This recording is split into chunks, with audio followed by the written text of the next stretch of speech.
Coach Ford, good to see you. How was your summer, man? Well, it was fast, Sam. You know, seems like you blink your eyes and we're right back at it. Had a great summer. Guys were in working out for 8 weeks like we've been able to do in the past. It went well, integrating a lot of new faces, but had a really good summer. Looking forward to a good fall here. You mentioned the new faces. Elijah Olani's back. Anthony Roberts comes in. Kane Roberts comes in. Jalil Jenkins comes in. That's not even all of them, but how are they looking chemistry-wise with the core that you returned to? Yeah, you know, I think the challenge is the chemistry, right, is getting guys to play. It's not can Elijah play? Of course he can play. I mean, he was a great player in our league 2 years ago. Jalil Jenkins, Anthony Roberts, those are veteran guys that have done a lot at other schools and been very successful. So they bring in some real skill and that we haven't had in terms of dribble, pass, shoot. Like our size and athleticism. And then, you know, you get into some of the freshmen with Kane Roberts, and you got Peyton Shumpert has had a good summer. Preston Shumpert just got here.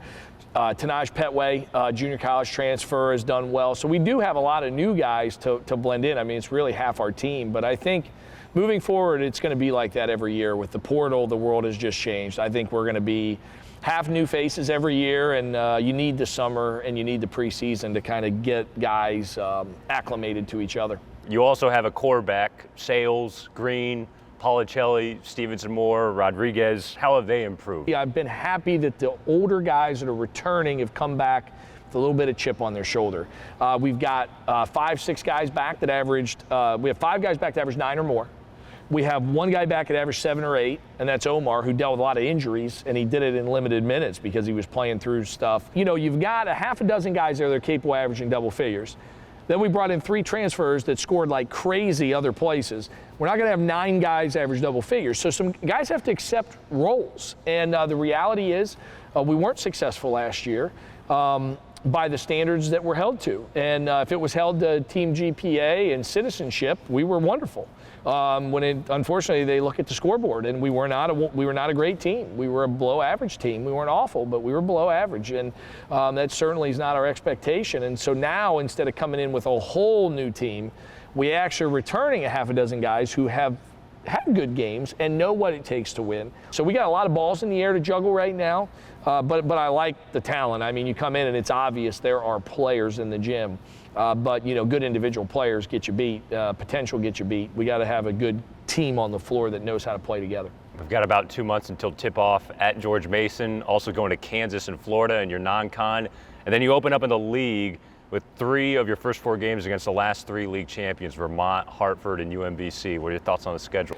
Well, the schedule is really front-loaded in both ways. So the non-league is really hard early. We open 4 out of 5 on the road. The 2 you talked about, then we go home for Sacred Heart, then we go to Fairfield. Jay Young had that team in the conference championship game last year with all the starters back, so they're going to be expected to have a really good year. And then we go to Yale, who has been one of the dominant, you know, mid-majors on the East Coast for years. And so those 4 of the 5 on the road is a brutal start. And then the schedule flips and we get home in December and we play some really good teams.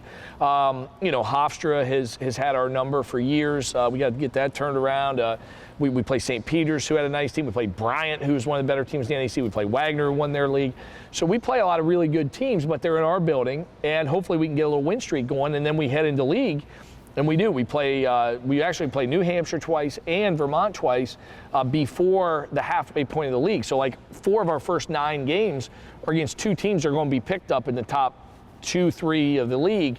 So it's hard. Home opener on November 22nd against Sacred Heart. We'll be looking forward to it, Coach. Thanks for your time today. Yeah, thanks a lot. And I want to appreciate, you know, really thank the fans that, you know, last year our numbers of viewership on the road games on ESPN3 was incredible. I mean, we were up around 6,000 fans per game.